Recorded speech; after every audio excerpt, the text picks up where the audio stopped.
Hey everyone, I figured I would bring you along while I make my good old cranberry soap today. As you can see right there, I'm kind of just looking for the scent, the cranberry scent.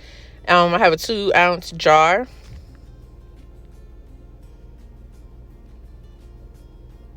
Now, getting started, I have to measure my fragrance oil because although it says 2 ounces on the container, when you pour it into your measuring cup or however you choose to measure it or whatever, when you pour it into there, it's not 2 ounces. For the most part, a lot of the oils I've gotten from Crafter's Choice or Wholesale Supplies Plus is 1.78.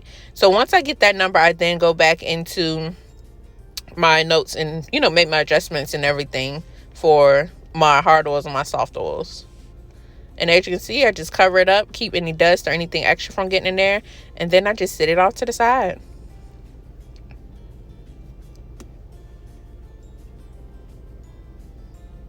Here, you'll see me measure out the liquids that I may be adding. I'm using coconut water. I personally never use distilled water. Today I'm doing a milk and oil method, and here I'm adding in goat's milk, and I'll be adding that later on to my melted oils.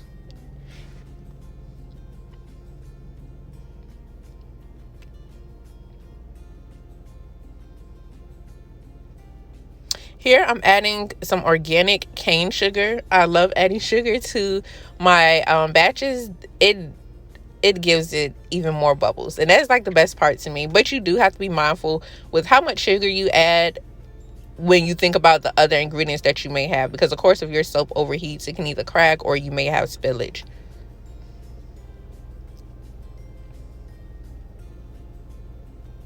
Moving forward, I'm now mixing my lye with my coconut water.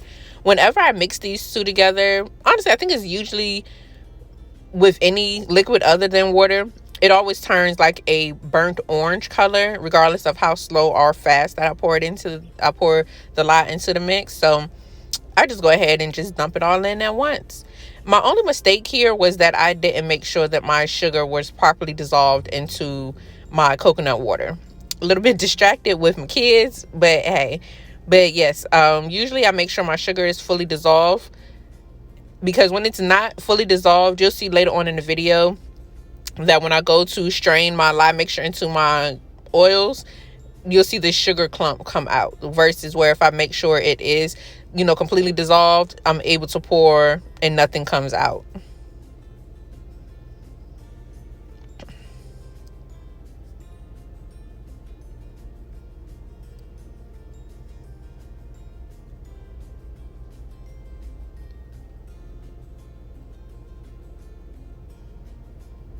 Recently, I have been using tallow in my soaps, and I swear to you, I love what tallow does to the feel of the soap and the feel of my skin. It's great. I will definitely say that the bars that I made prior to me using tallow in my soaps right now, they were hard bars, don't get me wrong, but tallow just gives it like an extra firmness. It's unbelievable. I can't even like fully describe it right now, but it is. Adding tallow to soaps, or to my particular soaps, I will say that I love it.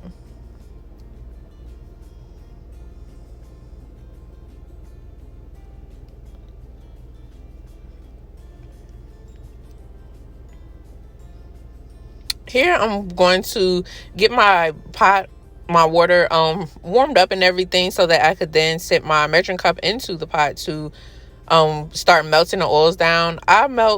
I have my stove turned on medium. I don't go above that. And because I do not go higher than medium, sometimes it may take a while, number one, for it to heat up, and then number two, for it to melt my oils, or my hard oils, depending on what it is that I am trying to melt.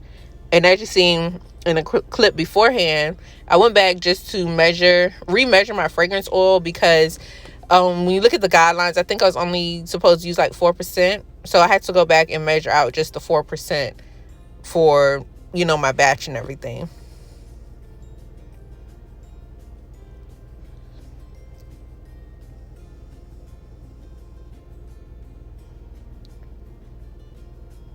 Here I'm just combining my hard oil, or my soft oils, with my melted hard oils.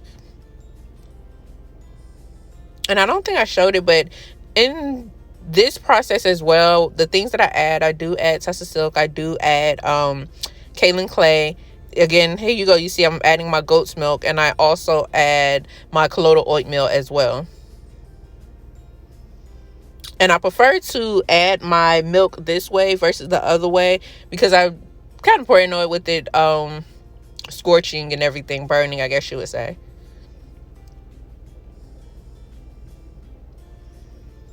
Keep an eye out. You're going to see the sugar clump fall out that I was saying from the beginning. Now, just because that sugar clump like is there, this does not affect how my soap turns out. I want that to be very clear. This does not affect how my soap turns out.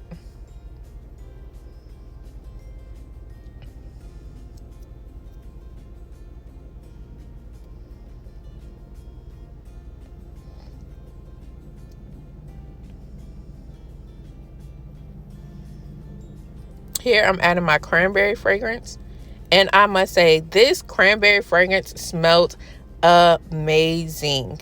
I love that it's a straight cranberry scent. It's not the whole, sometimes you get a scent and it's like a fruity scent or a food type of scent. No, this was straight cranberry. You smell both the tanginess of the cranberry, and you also smell like the sweet side of it without it being like over perfumey type or like overly sweet. It's like the perfect mixture of both.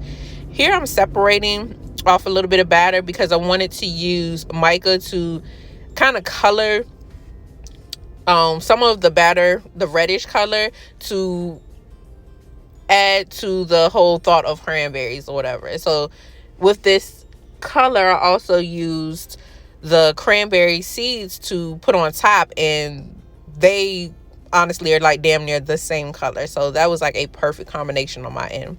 Here I'm adding titanium dioxide just to kind of brighten up the batter and to make sure that it is bright.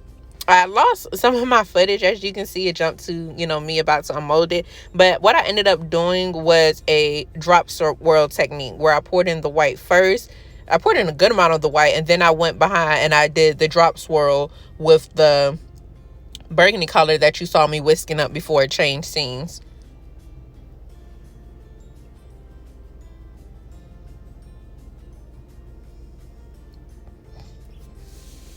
This soap did overheat just a tad bit, and if you seen it kind of from the start, you seen where I kind of point out where it cracked. To me, that's not a big deal. Sometimes it happens, sometimes it don't. So I'm not concerned with the overall look of the soap, because at the same time I feel like the textured top, in addition to the cranberry seeds, it kind of hit it just a little bit. But again, to me, that's not the worst thing.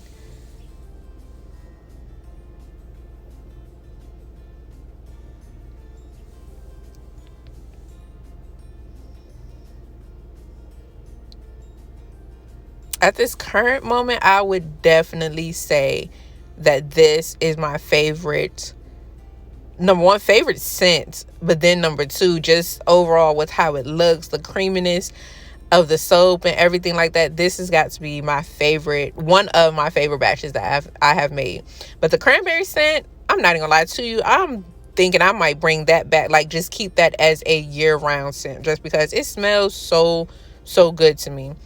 And I think that it will also, I think the scent will work well in other items like body creams, maybe a sugar scrub. But I know definitely to be able to shower or bathe with this particular bar and then use it in a body cream as well, like that cranberry scent will definitely stick around. It's a wonderful scent. I can't even describe it anymore. It's wonderful, because like I said, you get both the tangy and the sweet side of it, and it's a great combination.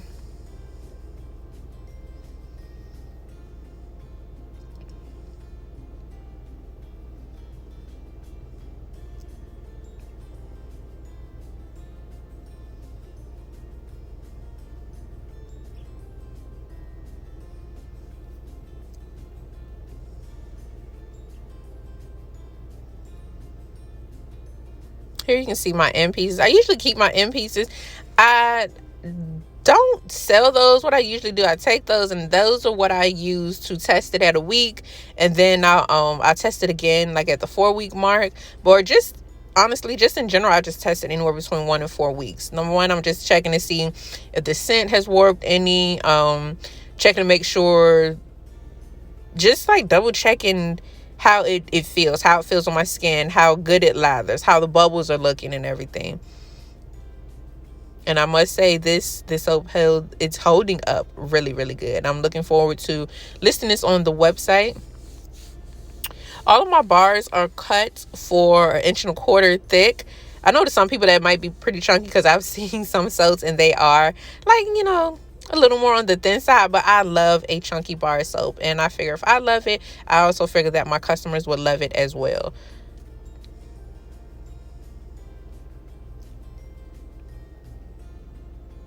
You see how that burgundy just shines just right on through. I'm telling you, between the color and the seeds on top, it came out wonderful. And then on top of everything, I'm loving the drop swirl. I like how the burgundy is, it's a little more present in some bars versus others. But then just the fact that you have so many different types of swirls with how it looked, just how it came out. Just overall, this came out to be a great, great bar.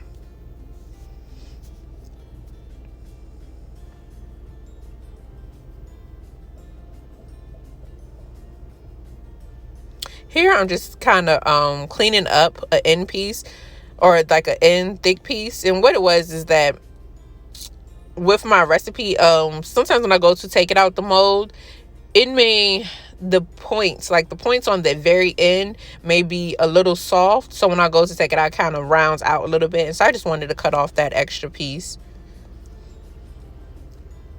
And here's the final product. Look at that. You cannot tell me that that is not beautiful. The colors in general is just chef's kiss. They were great.